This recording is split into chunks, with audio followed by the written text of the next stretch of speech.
nabanggit nyo, attorney, yung WPP na pwede po, kasi nga ngayon dahil sa bulag tayo sa mga pangyayaring ito, officially po, yung dokumento, pwedeng kasi nag-apply sa WPP. Ang siste, hindi ka naman least guilty. So hindi maaaring ma-absuelto ka sa lahat ng ito. 'Di ba? So ngayon, dahil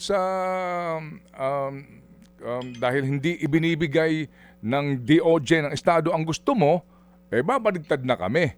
Kahit na nagsauli kami ng pera.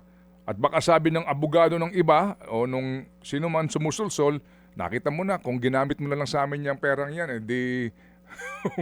diba? Nakakuha pa tayo ng mas maraming abogado na mahuhusay. Sinuli mo sa Estado. Kaya yan na napapala mo. Hindi ka naman pala testigo ng Estado. Pwede nga po, na ito po ay may kaugnayan sa WPP.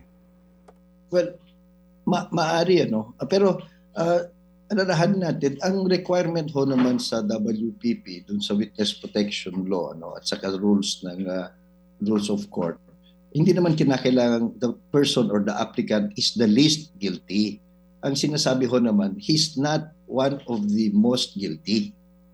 So, sa tingin ko, at by that standard, kung yan lang ang standard na tinitingnan natin, maaari sana siyang maging state witness. Siguro, kaya hindi pa yan ina-approve kasi nakukulangan pa yung prosecution sa totality ng kanyang kwento. Kasi kung titignan mo natin, meron silang mga sinisiwalat pero meron din silang pinagtatakpan.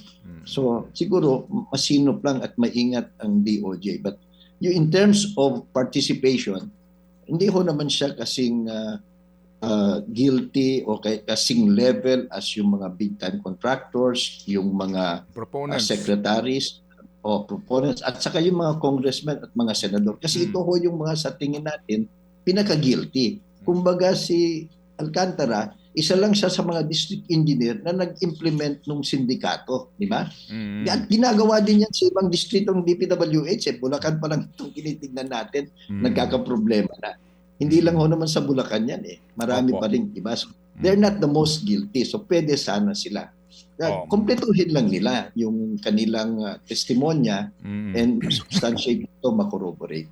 Mga kapatid, brothers and sisters, saan ka pa? Dito na tayo sa totoo. Dito na tayo sa True FM. Mga kapatid, mag-subscribe and follow po kayo sa social media accounts ng True Network PH. Yan po kami. Hanapin nyo lang True Network PH, Facebook, Instagram, YouTube, TikTok, and podcast. Mapa Apple or Spotify man yan, mahahanap nyo kami. Lahat ng mga napapanood at napapakinggan nyo po sa programa, nasa social media accounts namin yan. So, paano mga kapatid? See you sa social media!